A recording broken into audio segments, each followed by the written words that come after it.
Hello, my dear friends and students. This is Ashwini Saini and I am your English teacher. ये आपको पहले से मालूम है कि बिना वोकेबलरी के आप आइल्स जैसे एग्ज़ाम में अच्छा बैंड स्कोर नहीं ले पाएंगे। ऐसा नहीं है कि स्टूडेंट्स वोकैब कलेक्शन की कोशिश नहीं करते, वोकैब डेवलपमेंट के लिए काम नहीं करते, लेकिन अक्सर उन्हें एक प्रॉब्लम आती है।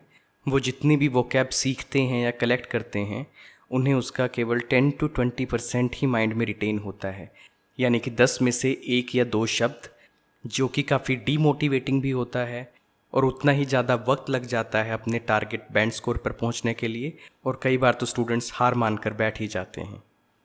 इस वीडियो में मैं आपको एक ऐसा तरीका बताऊंगा जिसको फॉलो करके आप ये इंश्योर कर सकते हैं कि ज़्यादा से ज़्यादा शब्द आपके माइंड में रिटेन रहें और वो आपकी रीडिंग, लिसनिंग, स्पीकिंग, राइटिंग में काम भी आएँ और पूरे जीवन में वो आपके इंग्लिश स्किल का हिस्सा बन जाएं। मैंने उस तरीके को नाम दिया है punch the vocab. You must be thinking कि पंच का क्या मतलब है। जिस तरह 5 उंगलियों से एक मुक्का बनता है, एक पंच बनता है, उसी तरह वोकैबलरी को भी हमें 5 बार रिपीट करना है, लेकिन किस तरह से और कब कब करना है वो सीखना आपके लिए बहुत ज़रूरी है। चलिए देखते हैं कि पहली बार शब्द को कैसे करना है। आप ये मान लीजिए कि आप किसी क्लासरूम में पढ़ रहे हैं या सेल्फ स्टडी कर रहे हैं अपने घर पर, और आप रीडिंग, राइटिंग या स्पीकिंग मॉड्यूल कर रहे हैं। वहाँ से आपने एक वर्ड या फ्रेज़ निकाला, जैसे कि सामने स्क्रीन पर आप देख पा रहे हैं, इमुलेट। ये रीडिंग में हो सकता है आपके सामने आए, या राइटिंग जो एक्सपर्ट की लिखी हुई है उसमें आपके सामने आए, या स्पीकिंग के जो एक्सपर्ट रिस्पॉन्सेज होते हैं वहाँ से आप इस वर्ड को निकालें, इमुलेट। आप उस वक्त सिर्फ क्या करेंगे, अपनी एक नोटबुक में इस वर्ड को नोट कर लेंगे, और इसमें आपको कितना वक्त लगने वाला है, हार्डली 10 सेकेंड। अगर आप किसी क्लासरूम में किसी टीचर की गाइडेंस में पढ़ रहे हैं तो साथ के साथ इस वर्ड का मीनिंग अपने टीचर से पूछकर इसके सामने लिख सकते हैं। लेकिन अगर आप घर पे सेल्फ प्रैक्टिस कर रहे हैं तो बहुत सारी डिक्शनरी एप्लीकेशन आपके फ़ोन में रहेंगी, आप वहाँ से इस शब्द का मतलब देखकर इसके सामने लिख सकते हैं। इस वक्त जो सामने आपके शब्द है इमुलेट, उसका मतलब होता है होड़ लगाना, किसी की रीस करना, किसी की नकल करना, किसी के साथ प्रतिस्पर्धा करना। बस फर्स्ट टाइम में हमारा टारगेट सिर्फ इतना ही है कि एक नया शब्द हमारी वोकैब कलेक्शन में आए और कम वक्त में हम उसका मतलब जान के सिर्फ उसके सामने लिख लें। That's it. चलिए अब देखते हैं कि सेकंड टाइम हमें उस वर्ड को, उस वोकैब को कब करना है और कैसे करना है। मान लो पहली बार आपने उस वर्ड को सुबह किया, क्लास में किया 10, 11, 12, 1 बजे के करीब, तो दूसरी बार उस शब्द को आप करेंगे सेम डे एट नाइट, और इस बार आपको टाइम देना है 2 से 3 मिनट, और कोशिश करनी है एक फ़नी सिचुएशन क्रिएट करने की और उससे जुड़ा हुआ एक एग्जाम्पल लिखने की। जैसे हमारे सामने जो शब्द है, होड़ लगाना, रीस करना, नकल करना, इम्यूलेट उसका इंग्लिश वर्ड है, तो मैंने एक सिचुएशन क्रिएट करके एक एग्जाम्पल सामने लिखा है और आपको भी ऐसा ही करना है। अब मैंने क्या फ़नी सिचुएशन क्रिएट की है, आप उसे सुनिए। मैं जो भी बोलूँगा आप अपने दिमाग में उसकी पिक्चर बनाएं। आप अपने माइंड में अपने बड़े भाई के बारे में सोचें और इमेजिन करें कि वो हमेशा अपने आप को आगे रखने की कोशिश करता है, अपने फ्रेंड्स में हमेशा डोमिनेट करने की कोशिश करता है। अब उसका एक फ्रेंड है जो काफ़ी अच्छी नौकरी पर है, जो काफ़ी अच्छे पैसे कमाता है। उसने अपनी कमाई से एक बहुत बड़ा बंगला ख़रीद लिया, बहुत अच्छी शानदार गाड़ी ख़रीद ली, वो ओवरसीज़ ट्रिप्स पे भी जाता रहता है। अब ये बात आपके बड़े भाई को हजम नहीं हुई और आपके भाई ने लकीर लंबी करने के चक्कर में बैंक से लोन ले लिए, बंगला ख़रीद लिया, गाड़ी ख़रीद ली, ओवरसीज़ ट्रिप भी लगा लिया, और अब हालात ऐसे हैं कि वो ईएमआई पे नहीं कर पा रहा। बैंक वालों ने उसका घर अपने कब्ज़े में ले लिया, उसकी गाड़ी अपने कब्ज़े में ले ली, और अब हालात ये है कि उसे क्या पता जेल में भी डाल दिया जाए। तो अपने फ्रेंड को, अपने दोस्त को इम्यूलेट करने के चक्कर में मेरे भाई ने खुद को कर्जे में डुबो लिया। इस तरह से ये इम्यूलेट वर्ड एक फ़नी सिचुएशन के साथ, हमारे भाई के साथ एसोसिएट हो गया, कनेक्ट हो गया। जिस तरह से हमें कोई फ़िल्म के डायलॉग्स या फिल्म का कोई सीन एक ही बार देखने में माइंड में बैठ जाता है, उसी तरह से अगर हम फ़नी सिचुएशंस क्रिएट करके किसी शब्द को एक एग्जाम्पल में पिरोएंगे तो ये संभावना बढ़ जाती है कि वो शब्द हमें हमेशा याद रहेगा। इसमें कोई शक नहीं कि इस तरह से एग्जाम्पल बनाने के लिए आपको थोड़ी सी क्रिएटिविटी दिखानी होगी और कुछ वक्त भी लगाना होगा, लेकिन वोकैब डेवलप करने का कोई शॉर्टकट नहीं है। बस आप जो भी करें उसे पूरी शिद्दत से करें, पूरे अनुशासन से करें। तो इस तरह से हमें ये शब्द दूसरी बार करना है और उसे एक एग्जाम्पल में पिरोना है। चलिए देखते हैं कि अब तीसरी बार उस शब्द को कैसे करना है और कब करना है। उससे अगले दिन, जिस दिन आपने वो वर्ड नोट किया या एक फ़नी सिचुएशन बना के उसका एग्जाम्पल बनाया, उससे अगले दिन आपको उस शब्द को 5 सेकंड के लिए, इससे ज़्यादा वक्त नहीं लगेगा, 5 सेकंड के लिए रिकॉल करना है उस सेम सिचुएशन के साथ, सेम एग्जाम्पल के साथ जो आपने एक दिन पहले क्रिएट की थी।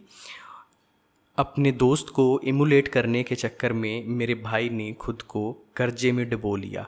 किसी और वक्त में जब आप इस सिचुएशन के बारे में सोचेंगे तो ये वर्ड और ज़्यादा अच्छे तरीके से आपकी सबकॉन्शियस मेमोरी में बैठ जाएगा। और अच्छी बात यह है कि इसको करने में कोई ख़ास वक्त भी नहीं लगेगा।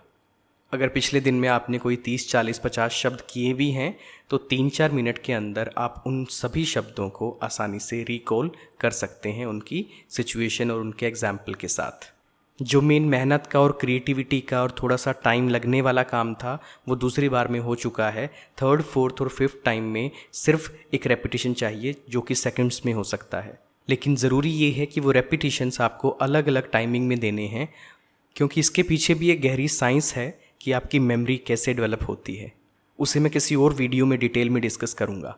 फ़िलहाल तो आप ये सीख रहे हैं कि आइल्स के लिए वोकैब डेवलपमेंट के प्रोसेस को ठीक से कैसे अंजाम देना है। चलिए आगे बढ़ते हैं और देखते हैं 4th टाइम उस वर्ड को कब करना है और किस तरह से करना है। दरअसल 4th टाइम भी बिल्कुल वैसे ही करना है जैसे 3rd टाइम किया था, लेकिन एक अलग वक्त में। इसे आप करेंगे वीकेंड पर। उदाहरण के लिए आपने मंडे को 40-50 वर्ड्स किए, ट्यूसडे को 40-50 वर्ड्स किए, इस तरह से फ्राइडे तक आपने 200-250 शब्द कर लिए। तो सैटरडे संडे वीकेंड पे आपने इन सभी वर्ड्स को जो पूरी कलेक्शन की है एक बार तसल्ली से बैठ के 5-5 मिनट का रिकॉल देना है। सेम फनी एग्जाम्पल को याद करें, सेम सिचुएशन को याद करें, और इससे एक हथौड़ा और लग जाएगा और आपकी सबकॉन्शियस मेमोरी में ये परमानेंट जगह बना लेगा। और अच्छी बात यह है कि इसमें भी एक शब्द में ज़्यादा वक्त नहीं लगेगा, हार्डली 4 to 5 सेकेंड्स। सिर्फ उस एग्जाम्पल के बारे में सोचना है, सिचुएशन के बारे में सोचना है और आगे चलना है, अगले शब्द पे चलना है। मेरे भाई ने अपने दोस्त को इमुलेट करने के चक्कर में अपने आप को कर्जे में डुबो लिया। इस तरह से 4 बार वो शब्द हो चुका है। एक आखिरी बार, 5वीं बार और आपको थोड़ी कोशिश करनी है, और वो कोशिश, वो रेपिटेशन आपको करना है महीने के एंड में। उदाहरण के लिए एक हफ्ते में आपने किए 200 से 250 शब्द, 4 हफ्तों में आपने किए तकरीबन 800 से 1000 शब्द। तो उन 800 से 1000 शब्दों को एक बार तसल्ली से बैठकर 2 घंटा, 3 घंटा, 4 घंटा लगाकर एक दिन में इसी तरह से 5-5 सेकंड के अंदर आप सेम सिचुएशन, सेम एग्जाम्पल को अपने माइंड से गुजारें। And this is going to be the final nail in the coffin. अब ये शब्द इतना रिपीट हो चुका है कि ये अपने आप ही आपकी राइटिंग में रिफ्लेक्ट होने लगेगा, आपकी स्पीकिंग में, आपकी टंग पे आने लगेगा। और अगर आप इसे कहीं लिसनिंग में सुनते हैं या रीडिंग में पढ़ते हैं तो डेफिनेटली आपको उस वर्ड की अंडरस्टैंडिंग में कोई भी तकलीफ़ नहीं होगी। यानी कि ये वर्ड आपकी हैबिट, आपके इंग्लिश स्किल सेट का हिस्सा बन चुका है। क्योंकि इसमें 5 रेपिटेशन है, इसलिए मैं इसे कहता हूँ वोकैब का पंच। जो भी स्टूडेंट्स अपने इंग्लिश लर्निंग को लेके सीरियस हैं, अपने आइल्स के गोल को लेके सीरियस हैं, तो वो इस प्रोसेस को ज़रूर फॉलो करें। ऑन एन एवरेज एक स्टूडेंट 3 महीने के लिए आइल्स प्रिपरेशन करता है। उन 3 महीनों में मैं जो टारगेट एक स्टूडेंट का लेके चलता हूँ वोकैब पॉइंट ऑफ व्यू से, वो रहता है 3000 न्यू वर्ड्स और फ्रेजेस। और वो 3000 का टारगेट पूरा कैसे करना है, थोड़ा थोड़ा करके, स्प्लिट करके एक दिन में करने हैं तकरीबन 50 शब्द।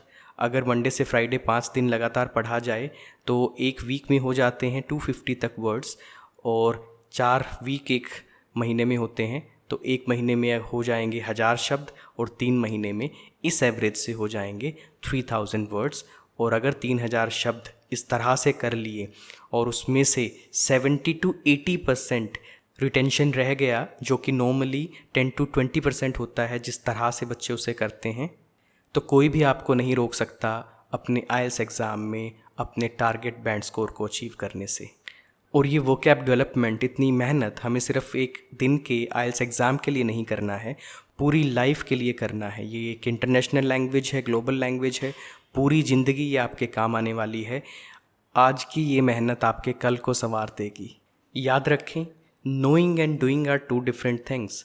अभी आपको एक तरीका पता तो लग गया है, लेकिन खाली पता लगना काफ़ी नहीं है जब तक आप इस तरीके का इस्तेमाल नहीं करेंगे। Being your mentor, my role is to tell you the strategy, my role is to tell you the technique you can use। और इस वीडियो में एक ऐसी ही वोकैब डेवलपमेंट टेक्निक मैंने आपको दी है, पंच द वोकैब। और यहाँ पे मेरा काम ख़त्म होता है और आपका काम शुरू होता है। इसी तरह सीखते रहें, खुश रहें और आबाद रहें। Best of luck.